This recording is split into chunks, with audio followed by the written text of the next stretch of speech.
Assalamualaikum warahmatullahi wabarakatuh. Selamat malam Bapak Ibu yang saya hormati dan teman-teman semua yang berbahagia. Hari ini saya berdiri di hadapan Bapak Ibu untuk berbicara tentang sesuatu yang sangat dekat dengan kehidupan kita sehari-hari, yaitu ekonomi. Nah, bayangkan sejenak, setiap pagi kita bangun, beli sarapan, naik ojek online, lalu bekerja, kirim uang ke orang tua, atau bahkan berjualan di marketplace. Itu semua adalah aktivitas dari roda ekonomi. Nah, jadi ekonomi ini bukan hanya urusan angka-angka di berita, tetapi juga urusan nyata yang menentukan apakah kita kedepannya bisa makan, sekolah, berobat, dan punya masa depan yang lebih baik. Namun saat ini ekonomi Indonesia menghadapi tantangan yang tidak ringan.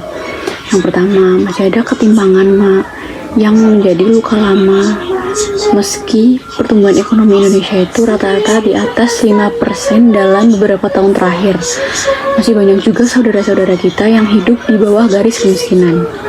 Nah, kekayaan ini terkonsentrasi hanya di kota-kota besar saja, sementara di daerah pedesaan itu dan juga pulau-pulau terluar atau bagian pelosok itu masih memiliki peluang ekonomi yang sangat terbatas. Lalu kita sedang memasuki era digital yang sangat cepat, yaitu revolusi industri 4.0, di mana kemajuan artificial intelligence ini mengubah cara kita bekerja, berbisnis, dan menciptakan nilai. Peluangnya itu luar biasa besar, namun ancamannya juga nyata. Banyak pekerjaan konvensional terancam tergantikan oleh mesin dan algoritma. Jika kita tidak siap, jutaan tenaga kerja kita itu bisa tertinggal. Lalu, ketergantungan kita pada komoditas mentah itu masih tinggi. Indonesia ini selalu mengekspor batu bara, nikel, dan sawit itu dalam bentuk mentah, lalu mengimpor barang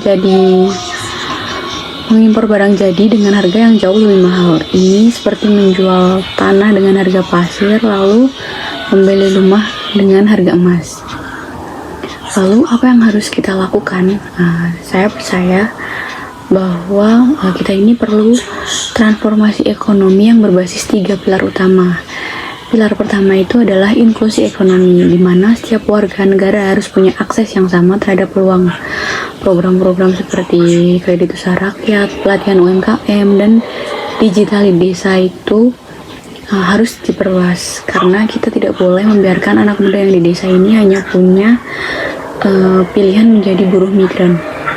Mereka juga harus bisa menjadi pengusaha di kampungnya sendiri. Lalu pilar kedua itu ada inovasi dan SDM unggul. Ekonomi masa depan adalah ekonomi berbasis pengetahuan, sehingga kita harus bisa memasifkan pendidikan vokasi yang sesuai dengan kebutuhan industri 4.0, di mana coding, data science, digital marketing, dan green technology ini harus menjadi bagian penting dari kurikulum.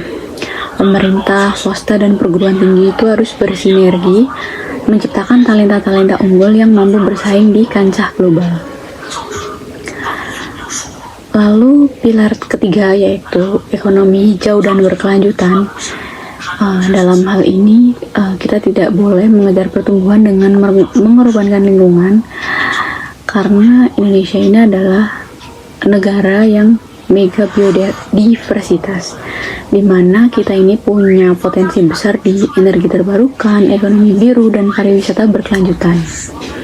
Sehingga kita harus membangun ekonomi yang tidak hanya tumbuh tetapi juga ramah lingkungan, sehingga dapat meninggalkan warisan yang baik bagi generasi yang mendatang. Jadi perubahan besar ini tidak akan terjadi hanya karena pidato atau janji-janji, melainkan perubahan ini dimulai dari kita sendiri, mulai dari hal kecil seperti mendukung produk lokal, belajar skill baru, berani berwirausaha, dan menjaga integritas dalam berbisnis.